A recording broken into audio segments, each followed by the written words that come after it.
feel free to let me know. Should I use yeah, probably.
Oh, it's great. There we go. All right.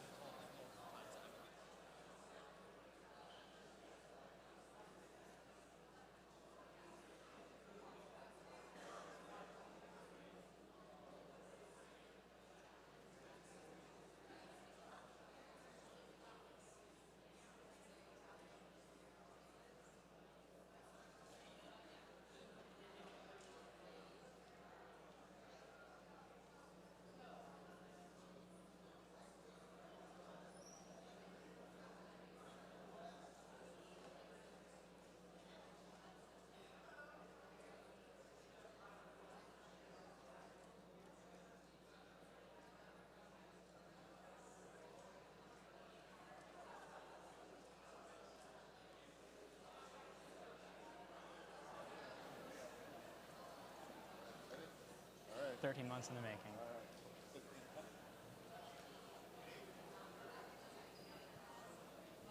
Thank you. Good morning. Excuse me? Good morning. All right, it is rainy, and it's a Sunday morning, so it is so good to see all of you here. We have 6 Democratic presidential candidates to visit with you this morning, and the format will be like this. Our first candidate, who happens to be Tulsi Gabbard, Congresswoman from Hawaii, will start out with 2 minutes of remarks, and then there will be about 25 minutes of question and answer. All the questions were questions submitted by our students in the audience. And then another 2 minutes of closing remarks by the candidate. The candidate will then exit the stage, and we will move on to the next one. So it'll be pretty fast moving, assuming that each of our candidates gets here in a timely fashion. But Congresswoman Gabbard is in the library right now, making her way to the stage.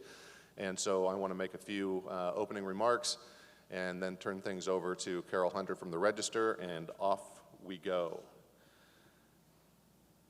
This is an important opportunity for our youngest voters and soon-to-be voters to interact with the next President of the United States, to actively engage in the political process, and to influence in the way that we can what happens at the White House and in Washington, D.C.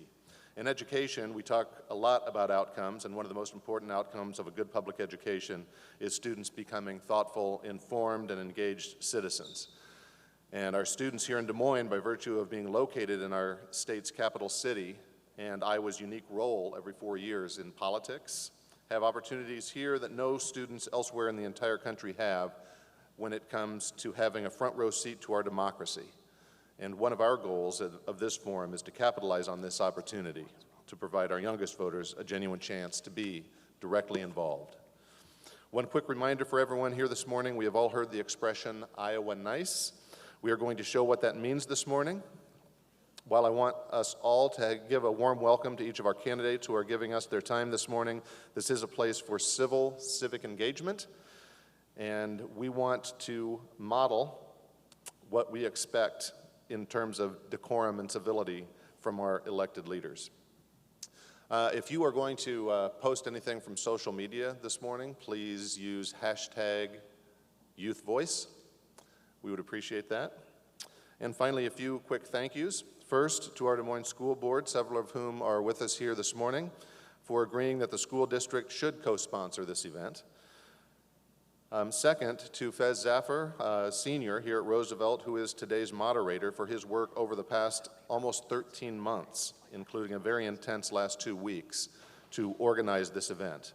To everyone at Roosevelt High School for allowing us to take over your building in large order over this past week in order to get ready this morning. And a very special thanks to our Director of Communications, Phil Rader, and his team for his logistics and communications support. Finally, but not least, I'd like to thank the Des Moines Register for co-sponsoring this event with us and helping to organize, promote, and carry the live stream at DesMoinesRegister.com. And with that, I'd like to introduce Executive Editor of the Des Moines Register, Carol Hunter, to share a few words, and then we'll be off to the races, as they say. Carol?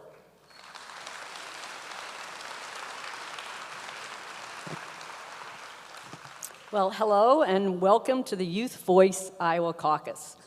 The Des Moines Register is proud to join the Des Moines Public Schools to sponsor this presidential candidate forum focused squarely on high school and college students and what they're interested in. It was way back in December when Fez Zuffer and Dr. Ahart first came and visited Kathy Obradovich, our opinion editor at the Register, about the possibility of partnering on a student forum. Now, lots of groups come in caucus years and talk to the Register about partnering on forums. We start talking through all the logistics that it takes to put together such a forum, and often we don't hear from them again. Well, that wasn't the case with Fez. He came back this summer with many of the pieces already in place. He's worked tirelessly in the past few weeks to pull off this forum. I also give a great deal of credit to the Des Moines Public Schools. It's one thing to talk about encouraging student engagement in civic life. It's another to believe in your students enough and provide the support they need to allow them to pull something like this off. The district has dedicated considerable staff time to put together the set, to build the camera riser, to arrange for security, to include the video team, and on and on.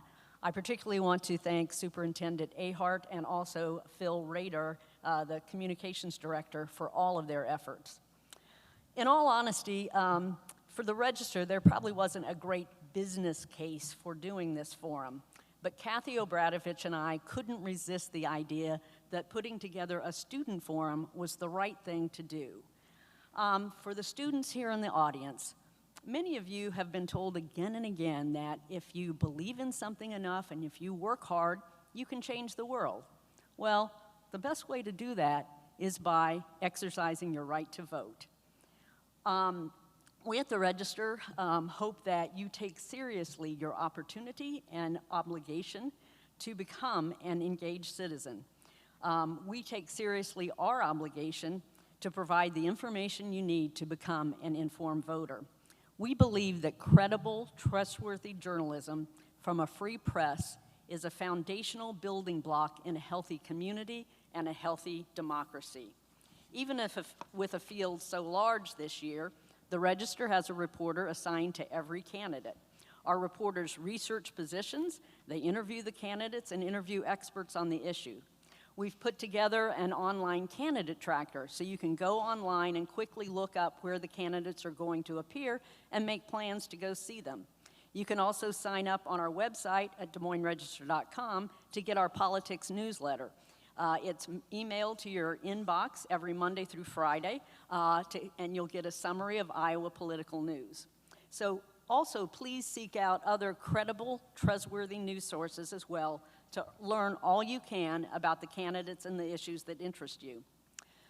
Thanks to everyone in the audience who took time to submit questions for our consideration.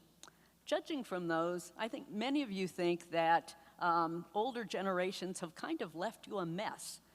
From climate change to the fate of undocumented immigrants to the ever-climbing cost of college, you're looking for better than what you've inherited. You've now got the opportunity to do something about it. If you turn 18 by the 2020 general election in November, you can vote in the Iowa caucuses in February. And with your vote, you really can start changing the world. Thank you again for being here, and let's bring on Fez, and we'll get this show started. Thank you.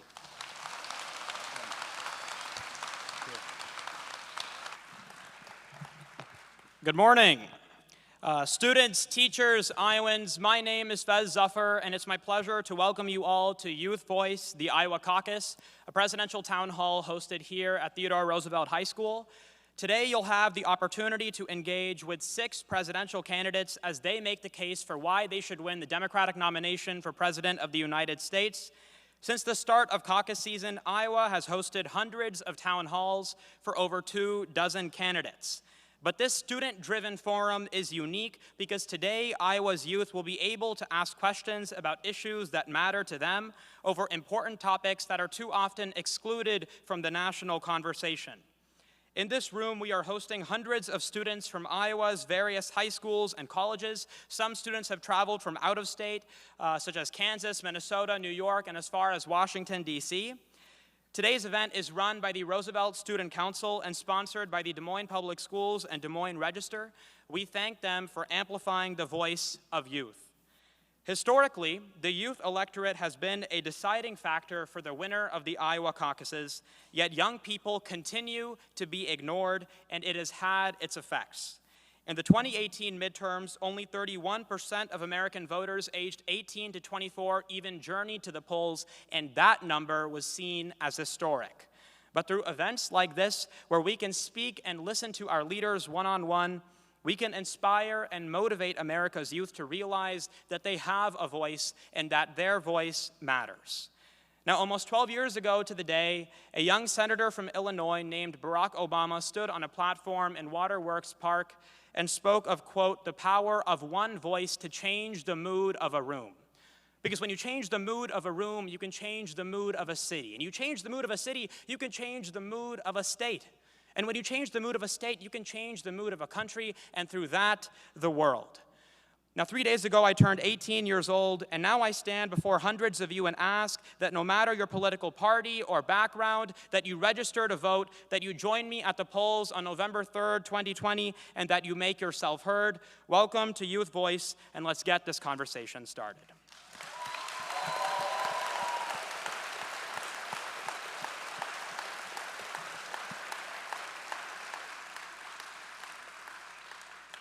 Your first candidate hails from the great state of Hawaii.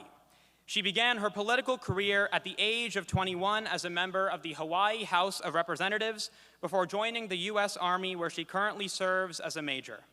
She's a former vice chair of the Democratic National Committee and the first Hindu and Samoan American in Congress. Please welcome Congresswoman Tulsi Gabbard.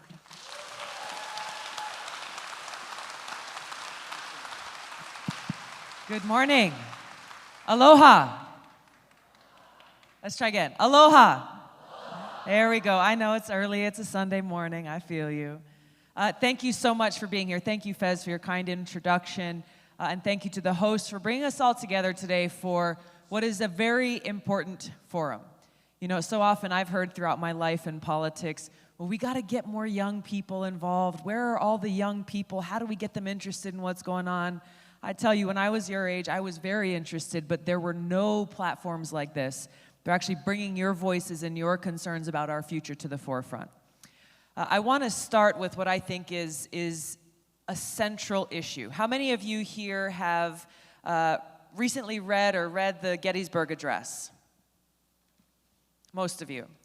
I just reread it again recently and was reminded of the really powerful words that Abraham Lincoln shared with us that are so relevant to where we are today, where he was talking about the great sacrifice that was made on those battlefields and a new nation being born, ensuring equality for every single one of us, and making sure that we best honor those who shed blood on that battlefield by bringing about a government of the people, by the people, and for the people.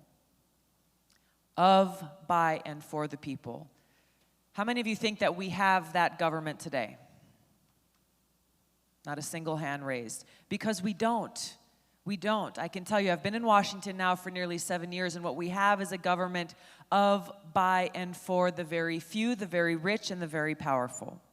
And this has a direct impact on every single issue that we're facing, whether we're talking about healthcare or climate change, education, criminal justice reform, immigration reform. We have a very few people who are making the decisions for us, but their decisions are not serving the interests of the people. So I'm running for president to bring the values that are at the heart of every service member, the heart of every soldier, the values of service above self to the White House, to lead our country, to unify our country, to reinstate these principles of honor, integrity, and service, and ensure that our government is truly of, by, and for the people, and that we are putting our people first, putting people ahead of profits, putting people ahead of the hyper-partisan politics that are tearing us apart, and fighting for our future as people and fighting for our planet. Thanks for joining us today. I'm looking forward to hearing your questions.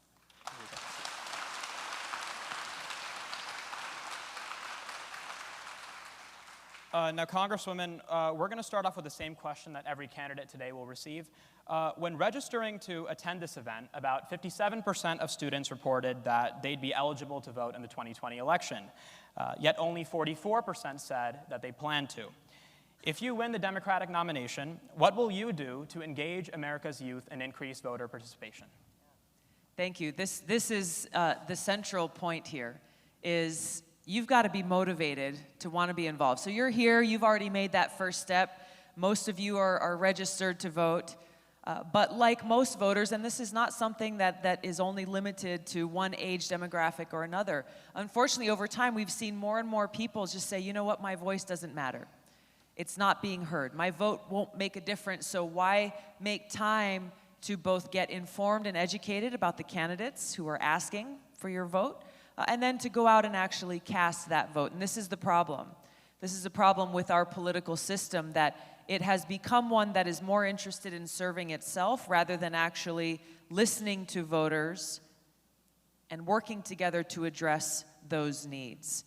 So the kind of leadership that I seek to bring about is one that unifies our country, that treats people with respect. So much of what we see in Washington, and I've seen this from the very first few days that I got there, when I first got elected, was right away you saw like Democrats go over here, Republicans go over here.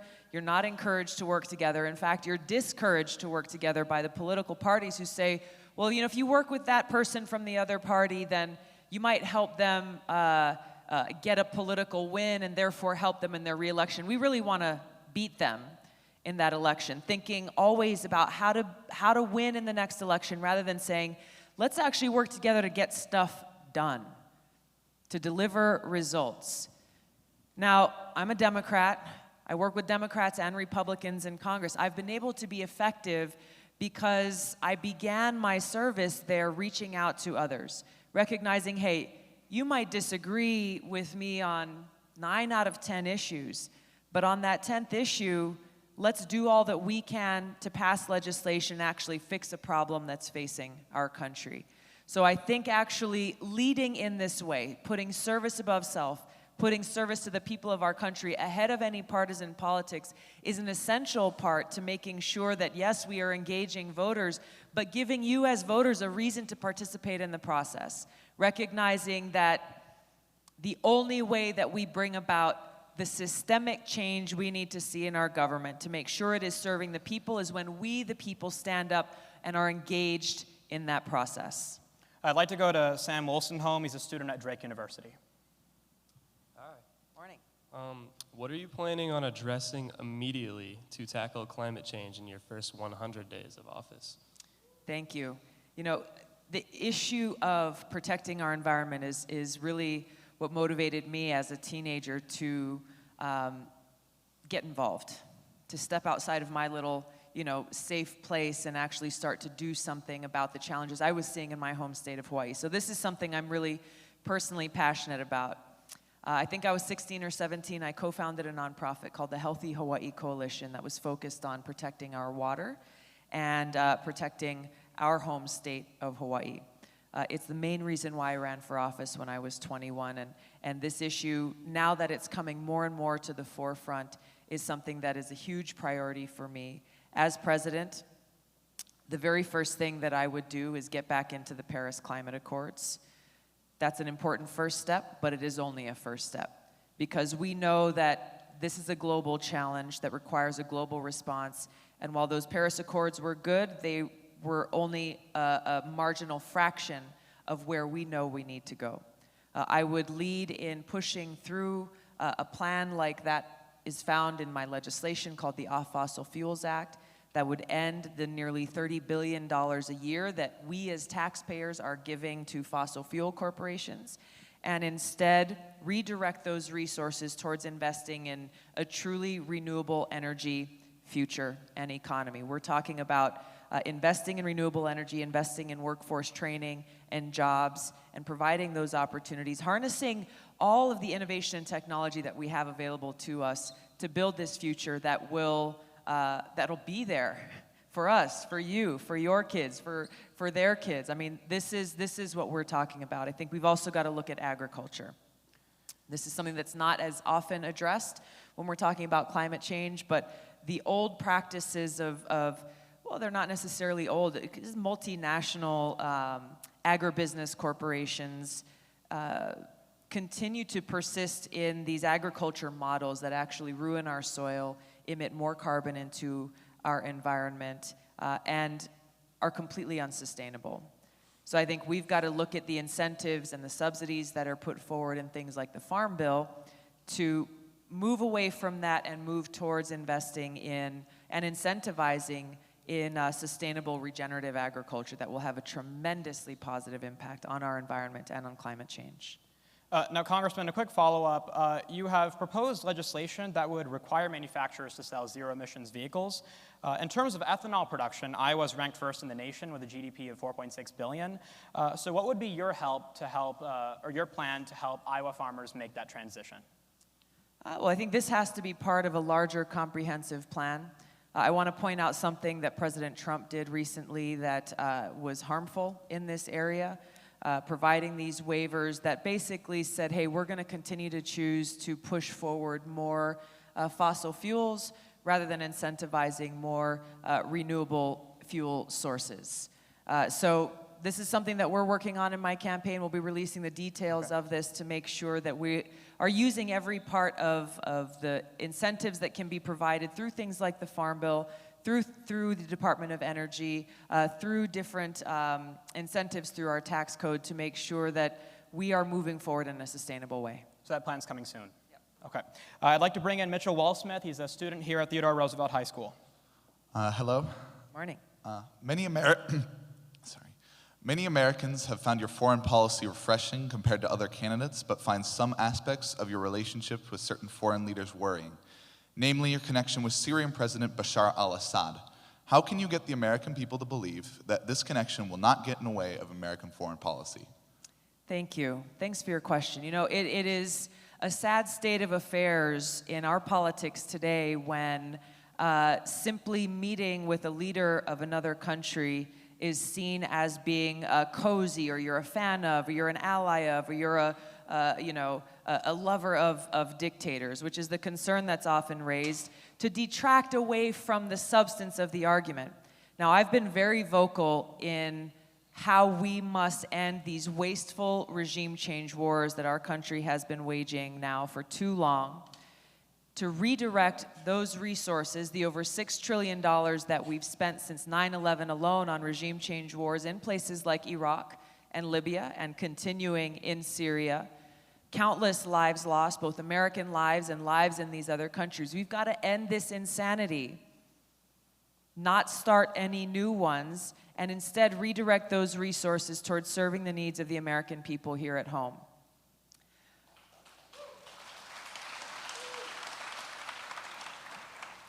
We cannot afford to have a president and commander-in-chief who lacks the courage to meet with people like Bashar al-Assad, to meet with people like Kim Jong-un, to meet with people like President Rouhani of Iran, to meet with those who may be adversaries or dictators in the pursuit of our national security and in the pursuit of peace. The only alternative to diplomacy is war. As your president, as your commander-in-chief, I will meet with those who I need to meet with to achieve this objective of keeping the American people safe and in the pursuit of peace, following the great examples of presidents like JFK, who met with Khrushchev. He was vastly criticized for this. Reagan met with Gorbachev, and they negotiated a historic treaty, the INF Treaty, that drastically reduced the numbers of nuclear weapons and missiles in the world. Having these conversations, pursuing diplomacy, is essential for us as a country to move forward, to meet the objectives we have, and to best serve the interests of the American people. Now, moving on to gun control, on your website you state that you're focusing on enacting bipartisan gun control measures that, quote, have a chance of being passed. I can speak louder. Okay. That, quote, have a chance of being passed into law rather than using the issue as political football, end quote. What are those bipartisan measures, and how will you get them passed given the gridlock in Congress? This is such an important question right now that so many people are asking, what can we do? What can we do when too often we're seeing these headlines popping up on our phones, or we're hearing from people who directly have survived these mass shootings, loved ones of those who did not survive? Congress must work in a bipartisan way, and we just passed legislation a few months ago to make sure that we have universal background checks. We passed legislation that would close the Charleston loophole that allowed that shooter there in Charleston to be able to get a gun in his hands. These pieces of legislation passed with bipartisan support in Congress and are awaiting action now in the U.S. Senate. Now, leaders in Congress, we have to be able to work together in order to recognize that this is not an issue of us versus them. This is an issue about all of our lives and the lives of those who we love. Unfortunately, as we've seen more and more, these shootings are taking place in schools in many different parts of the country, taking place in places of worship, grocery stores, gas stations. There's nowhere that seems to be safe from this kind of attack. The more we can have dialogue, we can recognize that we can both uphold our Second Amendment rights while also passing sensible gun safety laws to make sure that these guns are not getting into the hands of those very few who would seek to do harm to others. I'd like to go to Maya Sims, a student at Drake University. Good morning. According to the CDC on Thursday, a total of 38 states have reported deaths relating to vaping. What steps would your administration take to address the vaping epidemic that continues to impact youth? Thank you. You know, there's not been a lot of research and information that's been put out warning people about what the impacts of vaping are. I think that this has been a product that's unfortunately been marketed to young people, just as we see with tobacco, right? I mean, there's an age limitation on who can purchase cigarettes, and there's a lot of big warnings on there. If you choose to smoke cigarettes, you're going to be harming your own personal health. I think we need to see the same kinds of things happening with vaping, getting more information about what impact is this really having on you. At the end of the day, if you choose to do it as an adult, that's your business, but you need to know what the impacts and the ramifications are. And we certainly should not be marketing all of these different fruit flavors out, things that are specifically going to target young people in school. Right, I'd like to bring in Ryan Baum, a student at Roosevelt High School. Hi. You have expressed support for the legalization of recreational marijuana, but have said you would allow the states to regulate its use. Why shouldn't the entire country have a uniform law regulating marijuana? I have the only bipartisan bill in Congress that would completely end the federal prohibition on marijuana.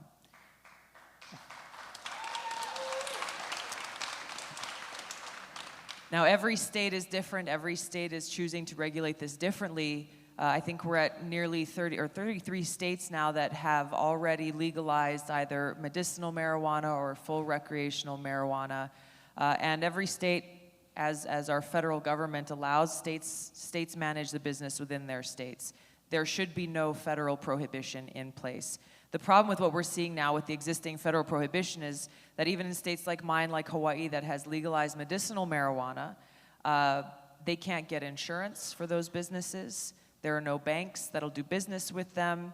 Anyone who is around that industry, even though it's been legalized at the state level, is concerned about this dark cloud of federal prosecution that hangs over their head, given the existing federal law. So what you have instead is a cash market, which is not good, not good on so many different levels, and that really gets in the way of progress and these states being able to regulate themselves. There's a lot of different bills in Congress that deal with this issue, and there's many different layers of this. What my bill does is it takes away the federal prohibition, therefore dealing with things like the VA right now. If a veteran comes home from war with chronic pain from combat-related injuries, traumatic brain injury, post-traumatic stress, they go to the VA and they try to get help for that pain, and all they're given are highly addictive opioid drugs like Oxycontin. And a lot of friends of mine who've been in this situation, they don't want these drugs because they know how addictive they are and they know how dangerous they are. But because of this federal prohibition, the VA can't even refer a veteran to say, okay, well, if you're in a state like Hawaii, you can go to a dispensary and you can get some medicinal marijuana instead. It's prohibited by federal law. So getting rid of this prohibition at the federal level can have a positive impact on so many levels, including things like the opioid epidemic. In states where they have legalized some form of marijuana, there has been a direct, significant correlation in a reduction of opioid addiction and opioid-related deaths.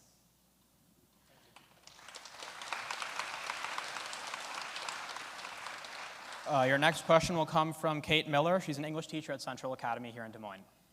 Public education is one of the last forms of institutional segregation based on poverty in this country. As long as we continue to fund our public schools based on property taxes, we will see issues with equity. What will you do to offer student access, either virtually or physically, to the best educators? Thank you very much. My parents are both educators by trade and training. My father-in-law is still a public high school teacher in Hawaii and just understand deeply the importance of education. Now, every state has different models for how education is funded. In my home state of Hawaii, property taxes do not fund education. So I think the point here is making sure that whatever the different models are that each state has, we've got to have a baseline level of equity and support so that we don't see, and I've heard from teachers in different communities how if you have wealthy communities who can afford to pay more, they have better schools and more resources. Then you have communities who are more poor or in poverty, they have to pay more to be able to even get the basic needs covered, and they can't afford it, ultimately. And this is where I think there's got to be a partnership between the federal government and the federal taxpayer dollars that are going to support education to make sure that that equity is there. We got to stop just paying lip service to education. And I think one of the most important things that we need to do, the thing that I would do as president, to listen to teachers like you, to build a coalition of teachers who represent the diverse communities across this country, big cities, small towns, rural, urban, north, south, east, west, and recognize that we would do best to listen to those who are actually providing the education to our kids to see how best to equip them. Being a teacher in Hawaii is different than being a teacher in Iowa. Some things are the same, but we've got to empower you to be able to do what you do best and to make sure that we've got the resources to both pay you what you deserve and make sure that our kids have what they need.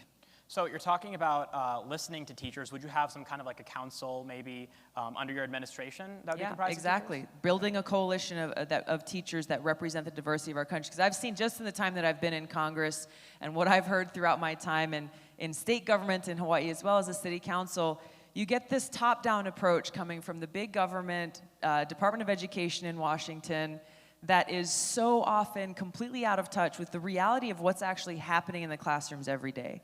And so what the result is, often you just have teachers who have to teach to a test in order to get certain grades and marks to be quote unquote successful, so that a school can continue to get funding and show, hey, our kids are getting educated, but are they really getting what they need for that full education? Are you able to spend that time with students, making sure that they're understanding the concepts that you're trying to teach?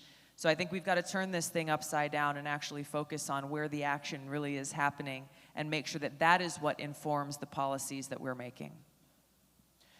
Now, we received another question online from one student who asks, you have advocated for tuition-free college for families up to $125,000 in income.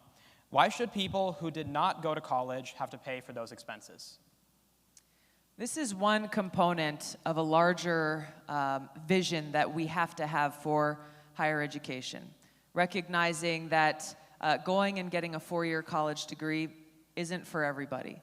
So what we need to focus on is not just how can we make sure that you have a tuition-free education or that it's affordable for you in a four-year bachelor's degree program, but what about apprenticeships? What about vocational training? What about those who want to enter the workforce or maybe start a small business right out of high school? I think we've got to look at this from a bigger picture perspective on how we can best provide those resources that provide you with the opportunity that is best suited to what you actually want to do with your life. I think it's a problem that we're in a culture today where having a bachelor's degree and a master's degree has become like a status thing. It almost doesn't matter what you get it in, but if you want to get a job in a certain area, it's happening right now in the military right now. If I want to get promoted, I have to get a master's degree in anything. It doesn't really matter what it is, but in order to be competitive with my peers, I just need to have a master's degree. Let's look at what the skills are that we actually need.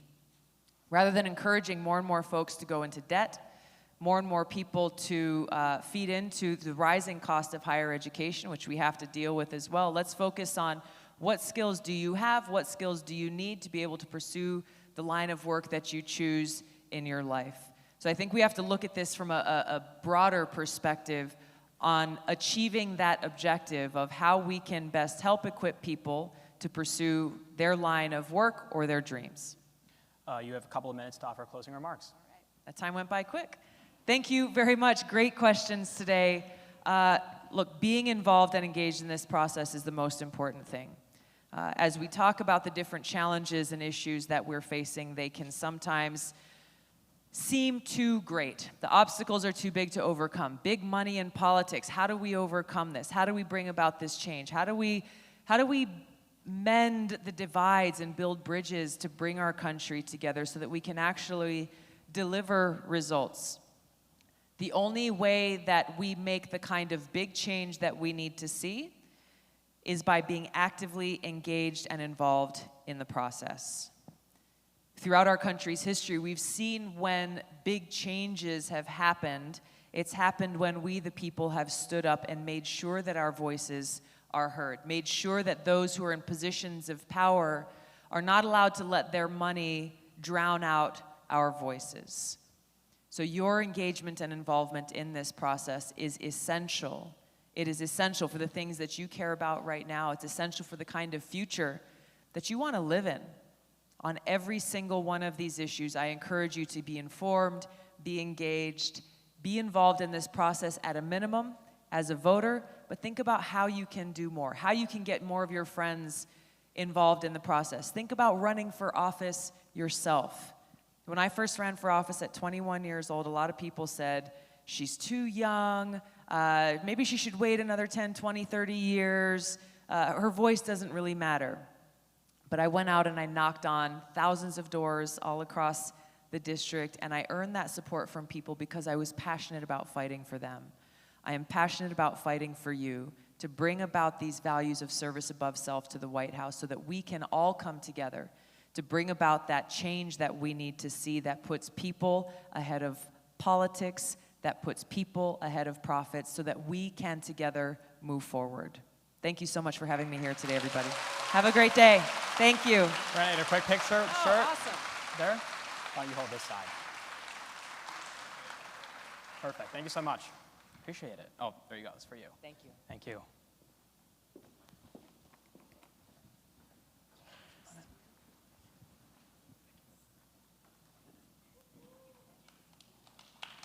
Sorry. All right, should I stay out there? Okay. We will resume in 2 minutes.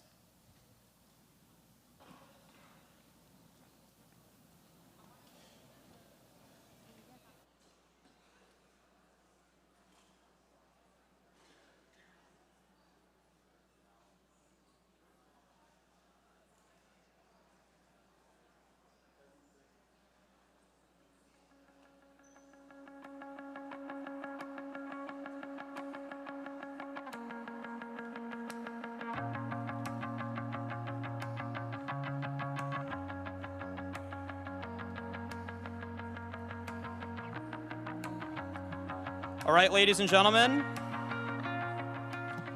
your next candidate was the former superintendent of the Denver Public Schools until he was appointed to the United States Senate in 2009 and elected in 2010.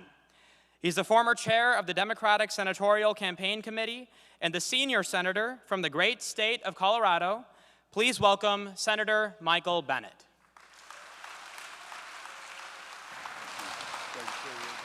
2 minutes of opening remarks. Good morning, everybody. I am Michael Bennet. As the introduction said, I was the superintendent of the Denver Public Schools before I was in this job, and I know what it takes to get up on a Sunday morning, so I want to say I deeply appreciate the fact that everybody is here. Thank you for coming. And I just want to say briefly that when students come to see me in Washington, middle school students and high school students, and they take a tour of the Capitol, there's a tendency for people to think that all of it was just there. The White House was just there. The Supreme Court was just there. And of course, none of it was just there. It all sprung from the imagination of people that we call the founders who created this Republic of the United States of America 230 years ago. And it has been the work of Americans since then, people who sat in seats just like the ones you're sitting in, who were freshmen and sophomores and juniors and seniors in high school, who saw it as their job to make this country more democratic, more fair, and more free, because it has never been perfect, and every generation of Americans has had to see it as their job to make it better. And that is your job. Whatever your political beliefs are, that is your job, and that is my job. And as a former school superintendent, I can tell you, I believe the number one thing we need to be doing is making sure that we leave more opportunity, not less, to the generation that's coming after us. That's all of you. And for reasons we'll talk about today, there are a lot of ways in which you are being left the short end of the stick by my generation, so you cannot get here fast enough. The work you can do in your community to lift up people that are already working hard to make your community better can give you the skills you need to be able to be a United States Senator someday, or run a company or a farm or a ranch. But that chance to contribute to the community is a contribution to the country. I congratulate you, really, for being here today, because I think the stakes in this election are huge. That's why I'm running for president. I want to make sure that we are not the first generation of Americans to leave less to the generation coming after us. I'm Michael Bennet. Thanks for having me this morning. Here's your microphone. Now, Senator Bennet, we're going to start out with the same question that every candidate will receive today. When registering to attend this event, almost 57% of students reported that they'd be eligible to vote in the 2020 election, yet only 44% of them said that they plan to. If you win the Democratic nomination, what will you do to engage America's youth and increase voter participation? So, great question. I have a long reform agenda that includes doing things like overturning Citizens United, which was a Supreme Court decision that has flooded our politics with money. We've got to get rid of it. Banning members of Congress from ever becoming lobbyists and ending political gerrymandering. But a huge part of what I'm also trying to do is encourage people to vote. That's why I've called for, and I would try to pass legislation that automatically registered people when they were 18 years old so they could vote. It made sure that when people were 16, that they understood that they had the right to vote when they were 18, and that made sure that Election Day wasn't just one day. In Colorado, we have 3 weeks to return our ballots, and we get mail ballots, and there's no voter fraud, and our voter participation is the second highest in the nation. If Amy Klobuchar shows up today, she'll tell you Minnesota is #1. But there's a lot you can do, and I'll stop with this. There's a ton you can do. If you ask me the one thing that you could do between now and the election day that would make a difference, no matter what your political affiliation is, it's making sure that every single person in this country who's eligible to vote is registered to vote and gets to the polls on election day. That's something you guys can do, and I hope you will. Now, make Theodore Roosevelt High School the highest percentage voting school in the United States of America. You could do that and show the country. your first audience question is going to come from Tom Bush. He's a student at Drake University here in Des Moines. Hi, Tom. Good morning. With the ever-growing presence of automation sweeping the nation and replacing jobs, how do you ensure that the millions of Americans whose jobs will be automated won't be left in the dust? What a phenomenal question. So you should know, first of all, and you may know this, that we haven't even done a good job responding to the last wave of innovation, the wave of innovation that existed before these kids were born, much less get ready for the one that's coming that you're talking about. There are a bunch of things we could do in this economy to drive wages up when the economy grows, and that's stuff that I'm working on. But I have to say, and I'm not just saying this because I'm in a school, it happens to be true, educating people for the 21st century is the most important thing we can do to put them in a position to be able to take advantage of this artificial intelligence. There are going to be so many jobs replaced, and there are going to be so many new jobs. And the only way you can prepare for that is by having the certainty of having a high-quality education that gives you the skills and knowledge you need to be able to adapt and to be able to innovate. That's what I believe. So, Senator, obviously, reforming education feels like more of a long-term solution. What do you say to the millions of adults in this country that since 2000 have lost their manufacturing jobs, but still have many years left in their career ahead of them? Well, I think, first of all, I think education shouldn't be long-term. To me, one of the great injustices in this country is that our education system is reinforcing the income inequality we have rather than liberating people from it. And the zip code you're born into should not determine the education you get. And that's an urgent, in my mind, that's an urgent problem, not a long-term problem. And education is it needs to be lifelong learning. You know, we've got to have systems in this country of community college and college to retrain people who are, you know, later in life and to make sure they can get paid a living wage. I also have a number of bills that relate to that question, which is, you know, for too long, many of them in their 50s, people are working really hard, but they're not earning a wage that allows them to afford housing, health care, higher education, early childhood education. These are not nice to haves. These are the building blocks of a middle-class life. And we could change the tax code not only to make sure that when people worked hard, they got paid a living wage, but in my proposal would reduce childhood poverty in this country by 40%, eliminate $2 a day childhood poverty in the United States forever. So going a little bit back to the question, though, for, you know, say you have some, so think of the Iron Wall, obviously, which was lost to President Trump then in the 2016 election. Many people in those states held manufacturing jobs, and they felt that he was speaking to them. You were speaking of education being a lifelong process. What short-term education programs would you instill for those people who are looking for their jobs? Well, I think we can completely retool our community college system so that it actually is responsive to the new needs of our economy. I think you're right to pull me back to the question because I didn't answer it very directly. I think also that in places where we have lost manufacturing, there is the opportunity to onshore manufacturing. Energy prices in this country are much lower than they are in other places. China is beginning to increase its labor costs. And if we had policies in place to actually stop the deterioration of our manufacturing and our advanced manufacturing base, which we still are holding on to, I think we could put people back to work in some of these areas of the country. So thanks for pulling me back to the question. Your next question will come from Haley DiGiacinto. She's a student here at Roosevelt High School. Good morning. Do you support subsidies and tax cuts for all electric car manufacturers like Tesla? Why or why not? I support the idea that every single auto manufacturer in this country should be required to build an electric car, so that every American in this country should have the opportunity to be able to buy an electric car. And in the short term, I do support tax credits for individuals who want to buy electric cars, because I think we need to move ourselves into a cleaner energy environment. So you do it for individuals but not companies, correct? For individuals, yep. Okay. Your next question will come from Nick McCrell. He's also a student here at Roosevelt. Nick? Hey, Nick. Hi.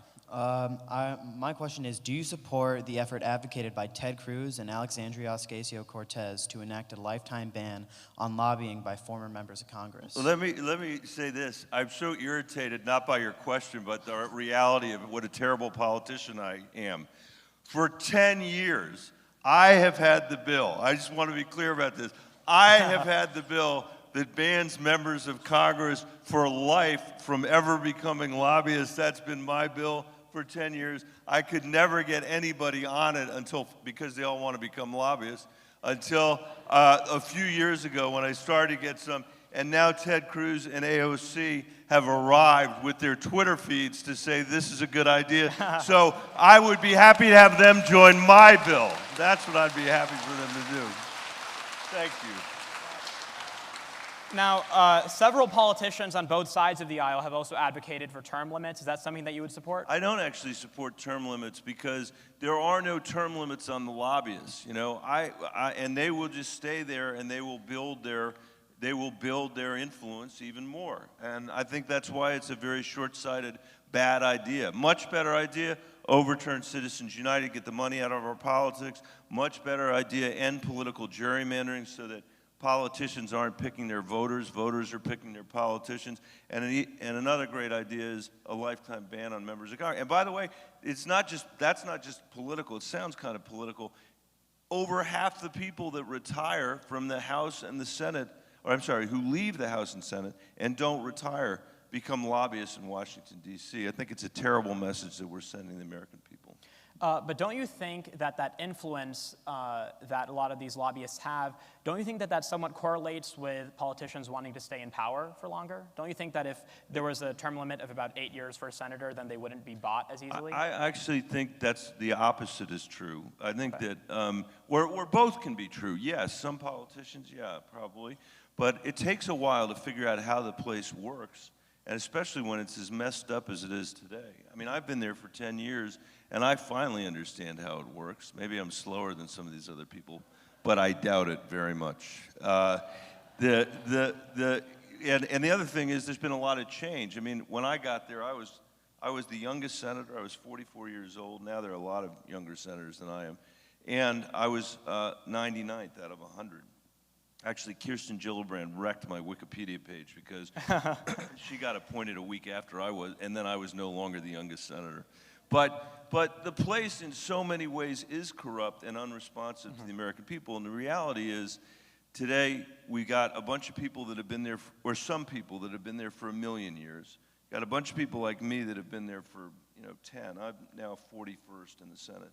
And then there's almost no middle management anymore, which is hard. I mean, I think that the voters need to help us here by picking people and sending people to Washington who are responsive to voters, not to special interests, who are responsive to voters, not to lobbyists. And that's how I think we fix the system that we have. I have more confidence in the voters than I do in a kind of a ban on, or a term limit ban. Sure. Your next question will come from Ellie Chungath. Hi, Senator Bennet. You are on record as supporting voluntary government buyback of military assault-style weapons. Why do you think that voluntary buybacks will make a dent in the availability of those guns in mass shootings? Well, I also supported a ban on the sale of new weapons, and I think the two of those together would make a dent. I don't support the mandatory buyback that other people do, because I don't think that's something that the American people are interested in. But here's what I really believe. What I really believe is we have to pass background checks in this country. 90% of the American people support them. In Colorado, after the Columbine shooting, which was a high school shooting, one of the first ones, we passed background checks. And every year, as a result, and by the way, we're a Western state. We're a pro-Second Amendment state. Every year, 2 or 3% of the people that try to buy a gun in Colorado can't buy it because they're murderers and they're domestic abusers and they're felons. And for the last 20 years, we've been trying to get such a law passed in the Senate, and we're now this close because the House of Representatives has passed it, and now all we have to do is get it onto the floor and get Mitch McConnell to put it on the floor and have a vote, and I think a majority would support it. So I hope that that is where people's attention is focused right now. Let's get this background check bill done so that we can show we can actually make progress on this issue, and then let's talk about the other things that need to be done as well. Thank you. But Senator, do you really think that voluntary buybacks would leave a dent? Why would a would-be shooter, for example, turn in his or her gun? They probably wouldn't, but I hear that argument a lot. You know, well, you wouldn't have been able to prevent this, and you wouldn't be able to prevent that. You can't prevent anything, or 100% of things that happen. There are always going to be people, but that's different than saying, would you be able to make a dent? Because there might be people who would have bought a new AR-15 who then won't be able to buy it because it's not available, and there may be somebody who gives up their gun who prevents an accidental shooting. I think the idea that you can't prevent every single unpredictable outcome, I don't think that should be a reason for not acting. Right, but if we think of, for example, Adam Lanza, the shooter at Sandy Hook, right. In that case, when you saw 21st graders shot, those guns that were used, those were not newly bought. He'd had them in his home. That's true. So that, but in a lot of other shootings, they are newly bought. Okay. You're right. This is look, but this illustrates perfectly why our political system is such a freaking mess. Because the subtlety and the sophistication of your questions compared to the ones that we hear on the debate stage is unbelievable. It truly is unbelievable. And these issues, almost none of these issues are black and white. Almost